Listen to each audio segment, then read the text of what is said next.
जी अस्सलाम वालेकुम रहमतुल्लाहि व बरकातुहू। बनाना रिपब्लिक पाकिस्तान की बनाना रिपब्लिक सियासत, दिलचस्प मरहले, लजीज बयानात, सोचने समझने की सलाहियत से आरी हुक्मरान, कौम और मुल्क मसाइल की दलदल में। बड़े दिलचस्प बयानात हैं जो आज आपके सामने ला रहा हूँ, पेश कर रहा हूँ। चटपटे, मिसालेदार। शहबाज शरीफ के ज़िम्मे 2 एक्सटेंशंस हैं। इसके बाद इन 2 एक्सटेंशंस के बाद शहबाज शरीफ की छुट्टी हो जाएगी और ये छुट्टी कराएंगे आसफ अली जरदारी। ये कौले ज़र्री हैं शाहिद खाकान अब्बासी साहब का। शाहिद खाकान अब्बासी साहब कह रहे हैं कि शहबाज शरीफ इस वक्त हुकूमत में हैं और ये उस वक्त तक हुकूमत में हैं जब ये 2 एक्सटेंशंस दे देंगे, और जब ये 2 एक्सटेंशंस दे देंगे उसके बाद जरदारी साहब इनकी छुट्टी करा देंगे। अब 2 एक्सटेंशंस, एक तो आर्मी चीफ की नज़र आ रही है और दूसरी सुना जा रहा है कि कोई आइनी तरमीम होगी और उसके बाद जजेस की उम्र बढ़ जाएगी, और शायद ये सुना जा रहा है कि शायद चीफ जस्टिस फ़ाइज़ ईसा काजी साहब मज़ीद चीफ जस्टिस रह सकेंगे, उनको भी एक्सटेंशन मिल जाएगी या उनकी भी एक्सटेंड हो जाएगी सर्विस, ये सुना जा रहा है। अच्छा, आर्मी चीफ की एक समझ आती है इस वक्त जो हालात हैं अंदरूनी तौर पर, बैरूनी तौर पर, मुआशी और सियासी, और पीछे मिलती भी आ रही थी। जनरल बाजवा को मिली एक्सटेंशन, उसके बाद उससे पहले जनरल कियानी को मिली एक्सटेंशन, और इस वक्त मैं बार बार एक बात कह रहा हूँ कि जो कुछ भी मुआशी तौर पर, सियासी तौर पर, अंदरून मुल्क दहशतगर्दी के हवाले से, खारजा अमूर पर जो कुछ भी इस वक्त हो रहा है या कोई किया जा रहा है, वो सब कुछ फ़ौज कर रही है। फ़ौज के अलावा हमारे दोस्त मुल्क भी इस हुकूमत पर रत्ती भर एतबार करने को तैयार नहीं। ना बदकिस्मती से पाकिस्तान की कोई क्रेडिबिलिटी रह गई है, ना इस सियासी हुकूमत की कोई क्रेडिबिलिटी। आप सोचिए कि आसफ अली जरदारी अगर सदर हों, मगरबी मीडिया देख लें, अपने मुल्क में उनका इमेज देख लें, मुल्क से बाहर पाकिस्तानियों में उनका इमेज देख लें, जो मगरबी मीडिया या अमेरिका, बरतानिया, यूरोप पागल तो नहीं है ना। देख, वो अब डिजिटल दौर है, सब कुछ उनके सामने है। जो कुछ आसफ अली जरदारी साहब की सियासत है और जो कुछ उनका सियासी कैरियर है, और उसके बाद शहबाज शरीफ साहब वज़ीर आज़म हों, आप अंदाज़ा कर लें कि कितना लीडरशिप का कह तो रिजाल है, कितना लीडरशिप का बुहरान है पाकिस्तान। और इस वक्त पाकिस्तान को लीडरशिप चाहिए, और यकीन करें जो कुछ भी कोशिशें हो रही हैं बैकडोर, वो सिर्फ आर्मी कर रही है। तो आर्मी चीफ की एक्सटेंशन को तो एक तरफ रखिए, और इसको भी एक तरफ रखिए कि ये जो सुना जा रहा है कि कोई आइनी तरमीम होगी, उसके बाद जजेस की उम्र बढ़ जाएगी। मैं तो हैरान हूँ कि एयर चीफ को भी एक्सटेंशन मिल गई 1 साल की, और मैं हैरान हूँ कि वो किस वजह से मिली है। और हैरत अंगेज़ तौर पर यह हसीन इत्तफाक ये है कि एयर चीफ साहब जो हैं मौजूदा, उनके भाई मुस्लिम लीगी टिकट होल्डर थे खारियाँ में, गुजरात खारियाँ में, और वहाँ से वो MNA बन गए हैं। और वो जो जिस तरह MNA बने हैं वो भी कहानियाँ खारियाँ में हैं, लेकिन बन गए। अब एक तरफ उनके भाई लीगी टिकट होल्डर या लीगी MNA हैं अब, और दूसरी तरफ उनको साल की एक्सटेंशन मिल गई है। और मैं हैरान हूँ कि कोई हमारी एयरफोर्स में कोई ऐसा बंदा नहीं है जो इन जैसे काबिल इंसान की जगह ले सके। और हैरत हो रही है इनकी एक्सटेंशन पर कि इनकी एक्सटेंशन कैसे होगी, क्या हालात थे, क्या वाक़यात थे, क्या कुछ हो रहा था कि इनका रहना ज़रूरी था। तो शाहिद खाकान अब्बासी साहब कह रहे हैं कि 2 एक्सटेंशंस जब शहबाज शरीफ दे देंगे उसके बाद इनकी छुट्टी हो जाएगी और आसफ अली जरदारी छुट्टी करा देंगे। शायद सियासत और बनाना रिपब्लिक पाकिस्तान की बनाना रिपब्लिक सियासत के बड़ा दिलचस्प मरहला चल रहा है, मैच बड़े दिलचस्प मरहले में है। शाहिद खाकान अब्बासी साहब ही फरमा रहे हैं कि नवाज शरीफ अपने लाहौर के हल्के NA 130 की नशिस्त छोड़ दें, ज़िमनी इंतखाब में जाएं। क्यों? इसलिए कि उनकी जीत मशकूक है। शाहिद खाकान अब्बासी साहब की मेहरबानी है कि उन्होंने इस लफ्ज़ जीत के बाद जो लफ्ज़ है वो मशकूक लगाया है, वरना फॉर्म 45 खुल जाएं तो मुझे लगता है, ऐसा लगता है कि नवाज शरीफ साहब की जीत हार यकीनी है। मशकूक लफ्ज़ तो छोटा लफ्ज़ है। बनाना रिपब्लिक पाकिस्तान बनाना रिपब्लिक पाकिस्तान की बनाना रिपब्लिक सियासत का बड़ा दिलचस्प मरहला है और मैच बड़े दिलचस्प मरहले में है। केपी हुकूमत ने कहा है कि जेल हुकाम से कि परवेज़ इलाही गिर कर ज़ख्मी हुए हैं या उन पर तशद्दुद हुआ है, उनका मुआयना कराया जाए, हम तसल्ली चाहते हैं। अच्छा, जब से परवेज़ इलाही साहब के बारे में ये ख़बर आई, और ख़बर भी ज़ाहिर है उनके केस लगे हुए हैं मुख्तलिफ, और एक जब पहला केस एक लगा तो उसमें उन्होंने मेडिकल रिपोर्ट जमा करवाई, एक दूसरे दहशतगर्दी केस में, एक नाजायज़ भर्तियों वाले केस में, दोनों में जेल हुकाम ने मेडिकल रिपोर्ट जमा करवाई और कहा कि परवेज़ इलाही जेल के वाशरूम में गिर गए हैं, 4 पसलियाँ टूटी हैं, दाएं साइड वाली सीना उस वक्त फूल उनका सूज गया था, आंख के नीचे ज़ख़म है, माथे पे ज़ख़म है, घुटना ज़ख्मी है, और इसके अलावा उनको और भी ज़ख़म बाजू पे भी आए हैं। इससे पहले परवेज़ इलाही 77 साल परवेज़ इलाही जो बीमार थे, उनको हार्ट का भी प्रॉब्लम हुआ था और वो पहले भी मुख्तलिफ़ बीमारियों में और दवाइयाँ खा रहे हैं। तो ये जब ये ख़बर सामने आई, जेल हुकाम ने मेडिकल रिपोर्ट जमा करवाई, तब से ये ख़बर चल रही थी साथ साथ कि क्या ये गिरे हैं या उन पर तशद्दुद हुआ है। तो अब केपी हुकूमत ने बाकायदा कहा है कि हम तसल्ली चाहते हैं, उनका मुआयना करवाया जाए, हमारे साथ शेयर की जाए मालूमात कि परवेज़ इलाही गिर कर ज़ख्मी हुए हैं जेल के वाशरूम में या उन पर तशद्दुद किया गया है। बड़ा दिलचस्प मरहला है बनाना रिपब्लिक पाकिस्तान की, बनाना रिपब्लिक सियासत का मैच बड़ा दिलचस्प मरहले में है। राना सनाउल्लाह साहब फरमा रहे हैं कि मोहसिन नकवी और औरंगज़ेब साहब जो वज़ीर ख़जाना हैं, इन दोनों की तकर्री हुकूमत की सेहत के लिए बेहतर है। मतलब जिस हुकूमत ने 25 करोड़ अवाम की सेहतों और इस मुल्क की सेहत का कुछ करना था, उस हुकूमत की सेहत इतनी ख़राब थी कि मोहसिन नकवी और औरंगज़ेब साहब को लाना पड़ा। ये वो मुस्लिम लीग है जो कहती थी कि सारे मसाइल का हल हमारे पास है, हम अरस्तू हैं, हम अफलातून हैं, हम उस्ताद हैं, हम चुटकी बजाएंगे तो सारे मसाइल हल हो जाएंगे। हालांकि PDM 1 का चुटकी भरा तजर्बा जो है 16 महीने का, उसने इस मुल्क का सवा सत्यानाश कर दिया और बदतरीन हुकूमत रही 76 साल तारीख की। बनाना रिपब्लिक पाकिस्तान की बनाना रिपब्लिक सियासत का बड़ा दिलचस्प मरहला है, मैच बड़े दिलचस्प मरहले में दाखिल है।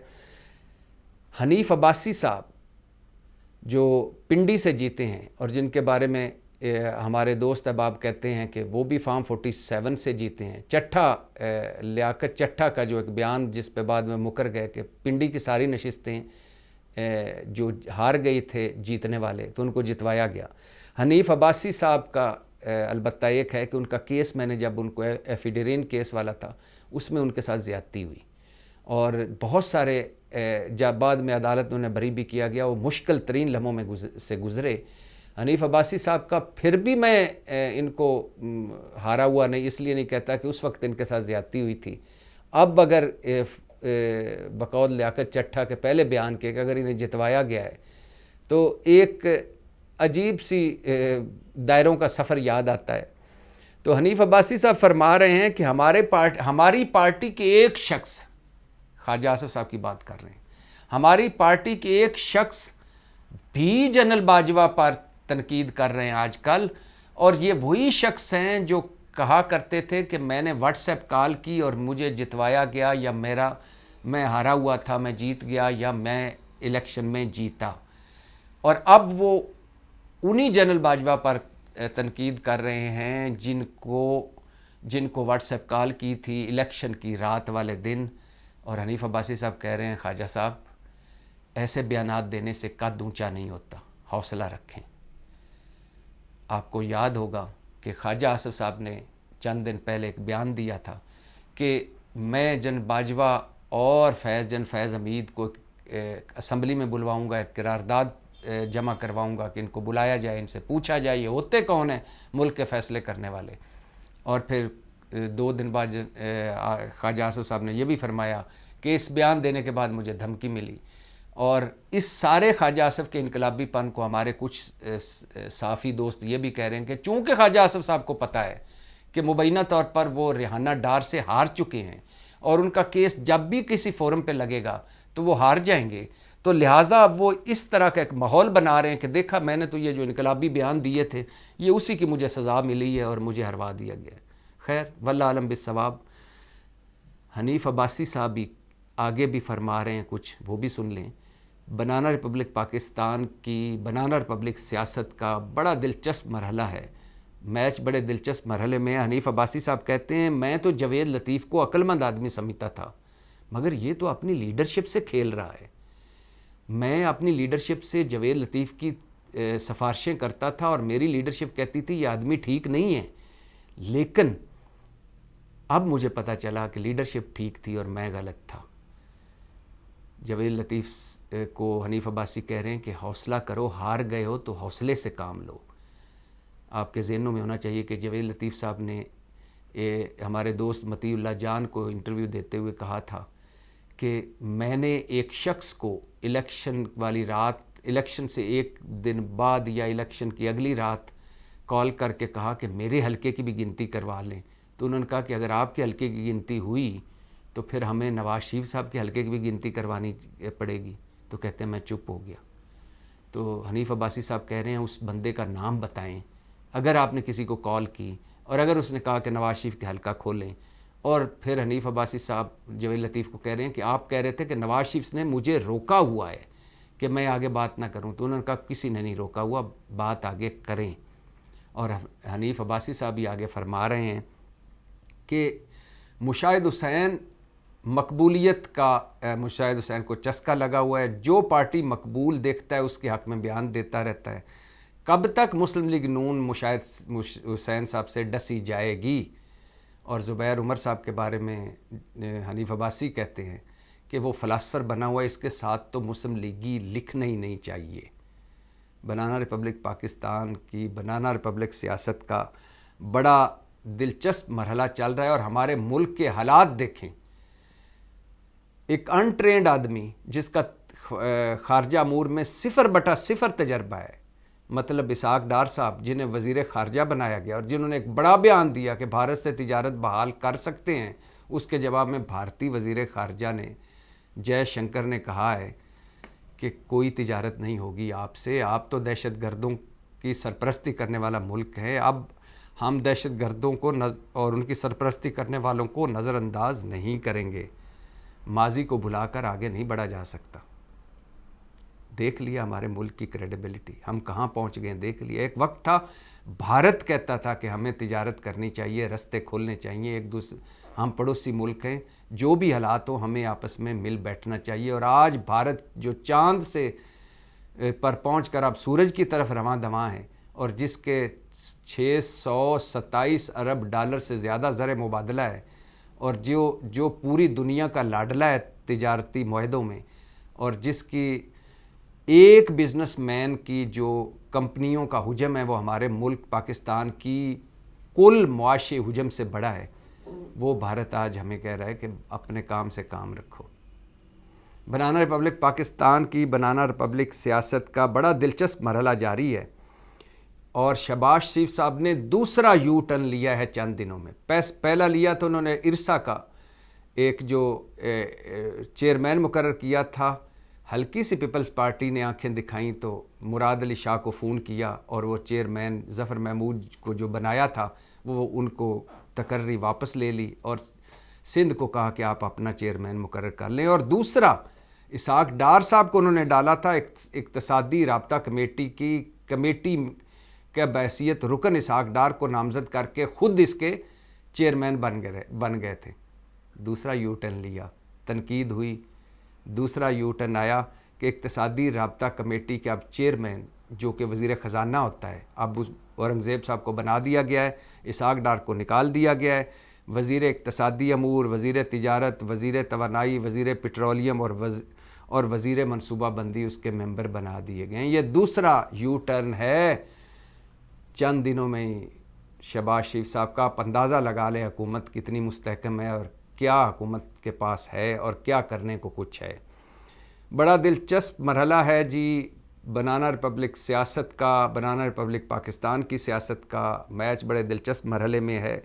अलीम खान साहब जो अब वज़ीर हैं इस हकूमत में और इत्तेहादी हैं शहबाज शरीफ साहब के, उनकी सोसाइटी पार्क व्यू को लाहौर रोडा प्रोजेक्ट में 11,000 कनाल ज़मीन का NOC जारी कर दिया गया है। 11,000 कनाल ज़मीन का NOC, और इस 11,000 को मिलाएं तो park view society, Aleem Khan साहब की सोसाइटी अब 31,000 कनाल के साथ लाहौर की सबसे बड़ी सोसाइटी बन चुकी है और लाहौर का सबसे बड़ा रिहायशी मनसूबा बन चुका है।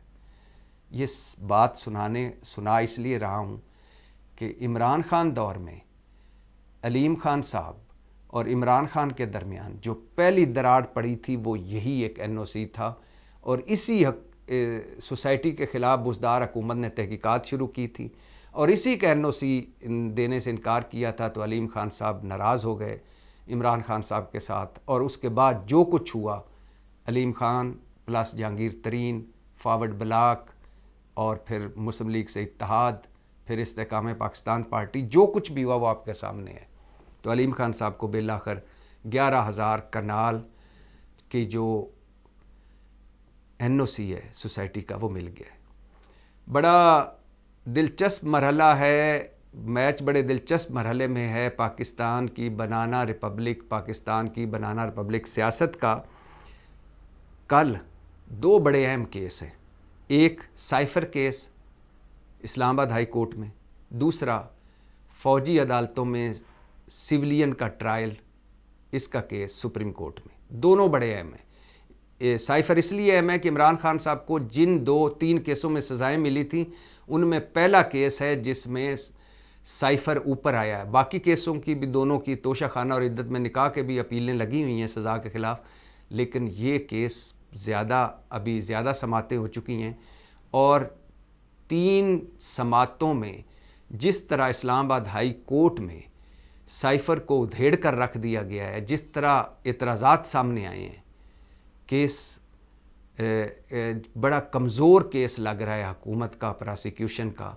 और इस वक्त तक तहरीक इंसाफ के जो वकील हैं, इमरान खान के वकील हैं, वो 8 ऐसे पॉइंट सामने ला चुके हैं कि जिनको देखकर ऐसा लगता है कि शायद ये सज़ा मुअत्तल हो जाए या शायद इससे ज़मानत मिल जाए इमरान खान साहब को। बड़ा दिलचस्प मरहला है पाकिस्तान की सियासत का और बनाना रिपब्लिक सियासत का। पाकिस्तान तहरीक इंसाफ ने इलेक्शन धांधली के ख़िलाफ़ मुल्क गिर एहतजाज शुरू किया था और उसका पहला जलसा का ऐलान किया था कि जो जलसा होगा इस्लामाबाद में, इस्लामाबाद इंतज़ामिया ने जलसे की इजाज़त देने से इनकार कर दिया है। कहा है कि अमन व अमान की सूरत ठीक नहीं, आपको जलसा देने की इजाज़त नहीं दी जा सकती। और याद रहे, अगर अमन व अमान की सूरत ख़राब हो, पाकिस्तान तहरीक इंसाफ को जलसा देने की इजाज़त नहीं मिलती, लेकिन उसी अमन व अमान की हालत में, उसी ख़राब हालत में और उसी दफ़ा 144 के लगे हुए भी मौलाना फजल रहमान को ना सिर्फ इस्लामाबाद, ना सिर्फ डी चौक, बल्कि सुप्रीम कोर्ट के आगे रेड जोन में जलसा करने की इजाज़त मिल जाती है। बनाना रिपब्लिक पाकिस्तान की बनाना रिपब्लिक सियासत का बड़ा दिलचस्प मरहला जारी है, मैच बड़े दिलचस्प मरहले में है। और पाकिस्तान तहरीक इंसाफ के असद कैसर साहब ने कहा है कि हमारे साथ ज़्यादती हुई है, मैंडेट चोरी हुआ है, हमारी मखसूस नशिस्तें छीन ली गई हैं, अब हमें इhtजाज का हक भी नहीं दिया जा रहा, मजबूर ना करें, हालात आउट ऑफ कंट्रोल हो जाएंगे। पाकिस्तान तहरीक इंसाफ KP में एक और सिमत की तरफ जा रही है, अल्लाह करे ये ना हो, और वो है आसिफ अली जरदारी, मरीम नवाज़, शहबाज शरीफ और नवाज़ शरीफ की वो FIRें जो पहले हो चुकी हैं, FIRें दर्ज हो चुकी हैं KP के मुख्तलिफ थानों में, वो FIRें ओपन हो रही हैं कि अगर अली अमीन गंडापुर को गिरफ़्तार किया गया तो फिर इनके भी गिरफ़्तारी के वारंट जारी किए जाएंगे। अल्लाह करे इस वक्त जो हमारे मुल्क के हालात हैं, अल्लाह करे ये इस तरफ चीज़ ना जाए, हमें तो पहले ही नफ़रत और तकसीम खा गई है। बनाना रिपब्लिक पाकिस्तान की बनाना रिपब्लिक सियासत बड़ा दिलचस्प मरहला, मैच बड़े दिलचस्प मरहले में हमारे दोस्त कोलीग हैं, हमारे कोलीग इस्लामाबाद के असद तूर ने जियो टीवी में अब पहली मर्तबा जो वो गिरफ़्तारी के बाद रिहा हुए और फिर उन्होंने पहले ही मर्तबा बताया कि उनके साथ क्या हुआ। वो कहते हैं कि जब FIA की मैं कस्टडी में था तो एक छोटा सा सेल था जिसमें 19 लोग थे, बदबूदार सेल था, वाशरूम आउट ऑफ ऑर्डर था। और जब अडयाला में मुझे ले जाया गया तो छोटे से सेल में तन्हाई में रखा गया, ना बिस्तर ना कंबल, सख्त सर्दी, मुझे 102 बुखार हो गया और कोई पुरसाने हाल नहीं था। और जिस सेल में मुझे बंद किया गया, जब डॉक्टर आया तो मुझे पता चला कि उस सेल की चाबी किसी के पास नहीं है और वो चाबी जिस एहलकार के पास थी उसका कोई अता पता नहीं था। बनाना रिपब्लिक पाकिस्तान की बनाना रिपब्लिक सियासत का बड़ा दिलचस्प मरहला है और मैच बड़े दिलचस्प मरहले में है। आज गुल्लू भट्ट अल्लाह के पास पहुंच गए, अल्लाह को प्यारे हो गए।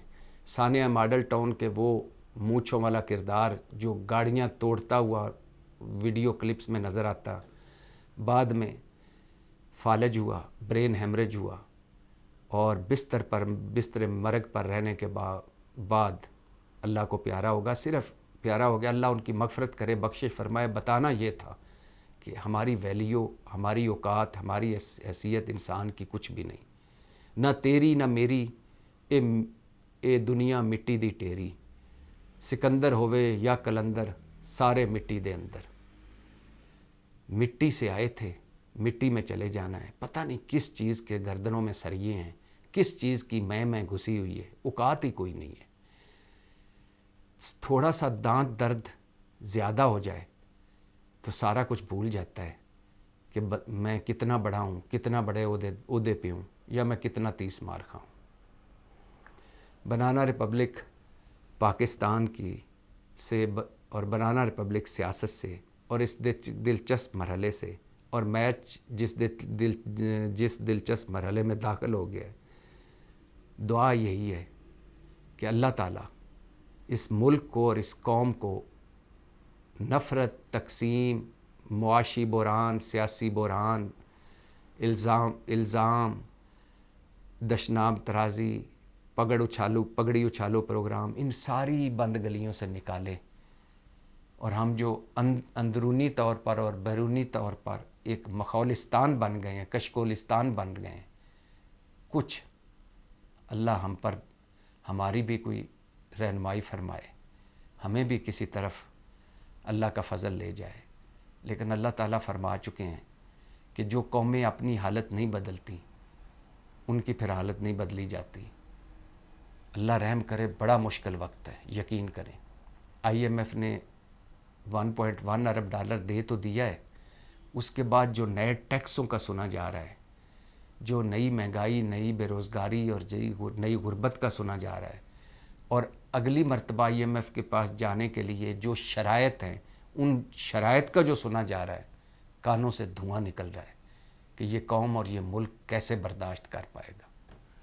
पाकिस्तान जिंदाबाद।